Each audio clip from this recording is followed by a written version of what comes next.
farxadda ii tahay inaan maanta mashaariicda khuseeya nolosha bini aadmiga mid ka mida aan maanta halkaan iskugu nimidna inaan dhagax dhigno.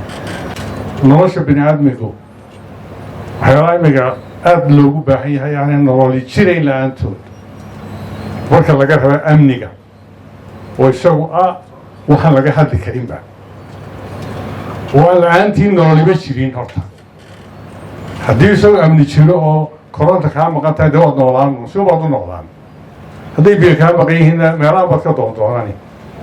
laakiin amniga yaynaan dadweynaha gobollada weliba awdal iyo selad kelmadda ayayna inagu soo noqnoqonin. aan iska dhammaystirno. wasiirku aada buu uga sheekeeyey nabadda labada gobol dadweynaha ku nool ee walaalaha ahaa ee isdhalay wixii dhacay intii ku dhimatay allah u naxariisto. way inaga dhinteen innagay inaga dhinteene soo noqon maayaane allah u naxariisto. aan ku dadaalo in kale inayna inaga raacin.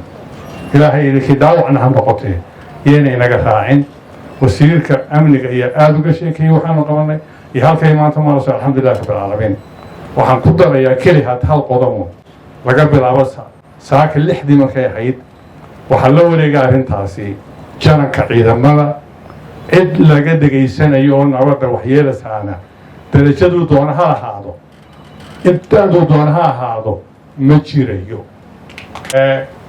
nolosha bini aadmiga berida sanada ka soo wareegaaba waxaan arkay akhriyey waxaa la isweydiiyey magaalada New York oo nalku dansanaado 20 daqiiqo dhibaatada dhacaysa intay leeg tahay.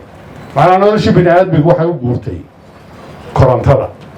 korontada masala markaad berbereemiga joogto maaha koronto maaha waa noloshii bini aadmiga weeye. halkan magaalada booramana inteena badani waxaan ognahay iyadoo faanuus la iska shito xaabo la iska shito ama waxaaba la isku mashquulinin.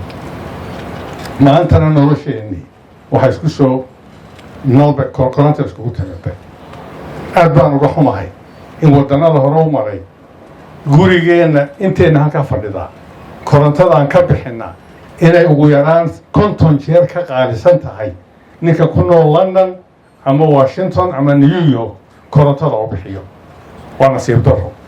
laakiin maanta jidkii baan bilownay aan kaga gudbi lahayn Somaliland ay kaga gudbi lahayd mashruucana cid kastoo ka qayb qaadatayna waanu mahadnaqayaa.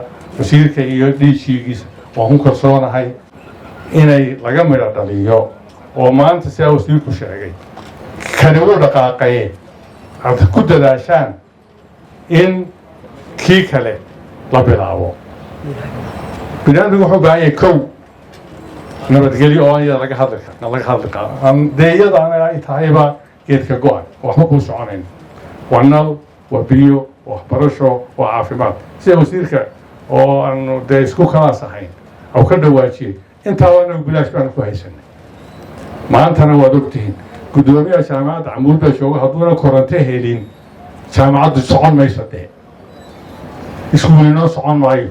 hadda waxaanu soo dhignay cusbitaalkaanu nimidnoo mashiinada ugu qaalisan mid ka mida baanu keennay.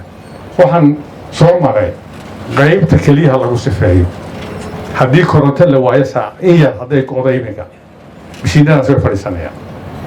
dadkii loo sifeynayey ee aan ognahay noloshaas say tahay innagu yar inteenaas wax laga yaaba inaynu markaynu u baahanno oo baahida bini aadmiga ka mida inaynu musqushaa galno. qofkaasi musqul buu ku jiraa. hadday ku danto korontadaasi waan garan karnaa dhibaatadu intay leeg tahay. korontada maanta alxamdulilah waxaan ogahay oo la ii sheegay oo aan magaalooyinka Hargeysa iyo Boorame iyo eegay guryo badan baa waxay la fariisteen laakiin waa la damiyey.